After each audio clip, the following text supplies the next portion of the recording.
Hello everybody and welcome to my channel, or welcome back to my channel if you've been here before. My name is Joshua, and today I want to talk about Australia, the wonderful continent that's given us such amazing things as Kylie Minogue, the best closer in baseball Liam Hendricks, Courtney Act, and of course Kylie Minogue. But Australia has also given us two things that I will literally never forgive them for. One is the huntsman spider. Now, if you're wondering why I'm not showing you a picture of a huntsman spider right now, that's because that would require me to Google a picture of a huntsman spider and therefore see a picture of a huntsman spider. And I already have a sleep paralysis demon and I don't need another one. The second thing I'll never forgive Australia for is this necklace douchebag, Nick Adams. If you've been on Twitter and been a part of any kind of American political discourse over the last couple of years, you've probably seen this tool come across your feed. If you don't know who he is, Nick Adams is an Australian-born GOP political commentator and self-proclaimed MAGA Republican with over 355,000 followers. Now, his tweets run the gamut of typical MAGA whack job stuff, just basically filleting anything the GOP does and villainizing anything that doesn't line up with their values. And today we're going to look at some of those tweets.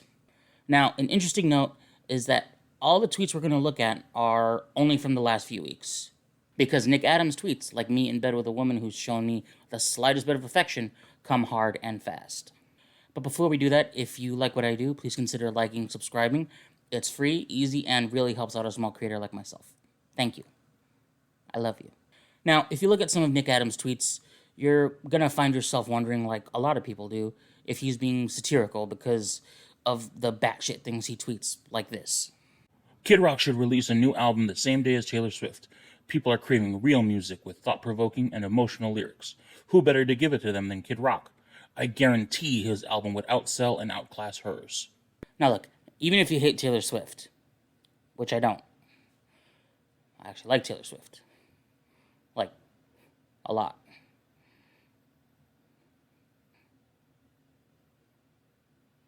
But even if you hate Taylor Swift, that's a completely ridiculous notion. Kid Rock couldn't outclass a used truck stop condom. But wait, his Taylor Swift hot takes continue. Kid Rock and Ted Nugent are the past, present, and future of music.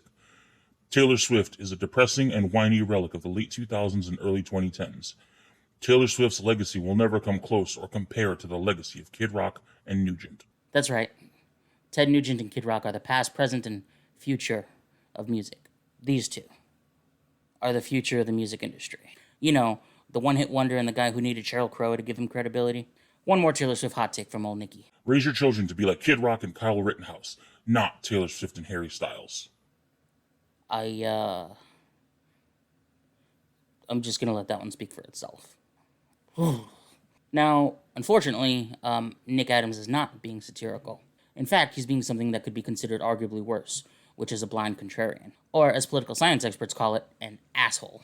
Now, Nick Adams doesn't just stick to commentating on politics, which we'll get to later. He has plenty of shitty opinions about sports, pop culture, and business, like this gem. My Pillow products were the only thing keeping Bed Bath & Beyond afloat, and they canceled them to earn points with the woke left and spite Mike Lindell. Now, they're going broke and closing stores left and right. This is why you never cave to the mob. Now, if you're saying, Josh, that sounds like bullshit. Well, my incredibly lovely smelling viewer, you'd be right. Bed Bath & Beyond is in financial trouble because, according to this New York Times article, they tried to shift from well-known products to more private label products and didn't spend the time to shift the technology and logistics that come along with a big product shift like that. Plus, the supply chain issues due to COVID cost them dearly and even wound up with them having bare shelves. Now they're scrambling to try and fix it. It's definitely not because they stopped doing business with this. I don't dislike Meghan Markle because she's ambitious. I dislike Meghan Markle because she's a nasty woman. Nicholas, I'm gonna go out on a limb here and say you don't like her because she's black. Greg Gutfeld is the new king of late-night television. Now, if any of you have been subjected to a Greg Gutfeld, joke, first off, I'm sorry, and, I hope you're healing. But I would rather watch the complete run of A Little Late with Lily Singh than watch even 5 minutes of Gutfeld. John Gruden is one of the top 10 coaches of all time, regardless of the sport. No one could motivate a team like Chucky. Now, if you don't know, John Gruden is a Super Bowl winning coach in the NFL who resigned from coaching the Oakland Raiders last year because a series of emails came to light where Gruden was using a litany of misogynistic and racial and homophobic slurs.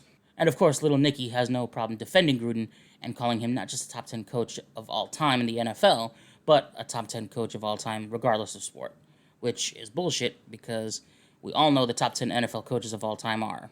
Which is bullshit because we know the top 10 NFL coaches of all time are Rex Ryan, Adam Gase, Matt Patricia, Brian Kelly, Steve Spurrier, 4 clones of Matt Nagy, and number 10, of course, is Bill Belichick.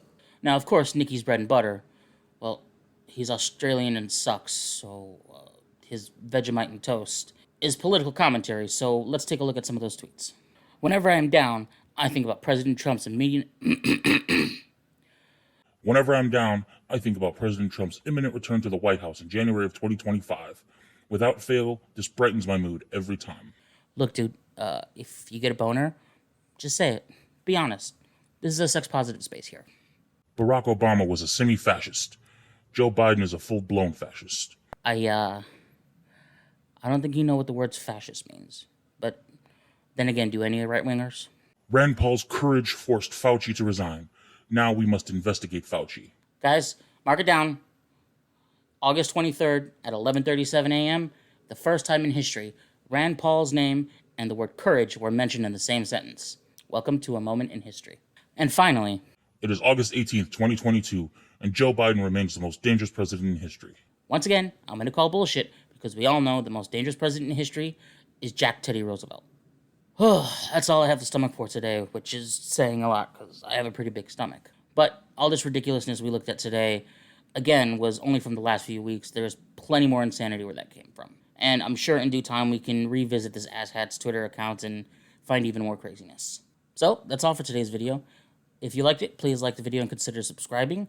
It's free and easy, and studies show if you subscribe, your food deliveries will come 5% faster. If you do subscribe, don't forget to hit the notification bell so that you can be alerted anytime my beautiful face is ready to grace your screen with yet another video.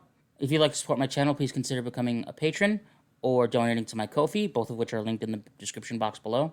If you want to follow me on social media, those will all be right here. Other than that, thank you for watching, and I'll see you in the next video. Bye.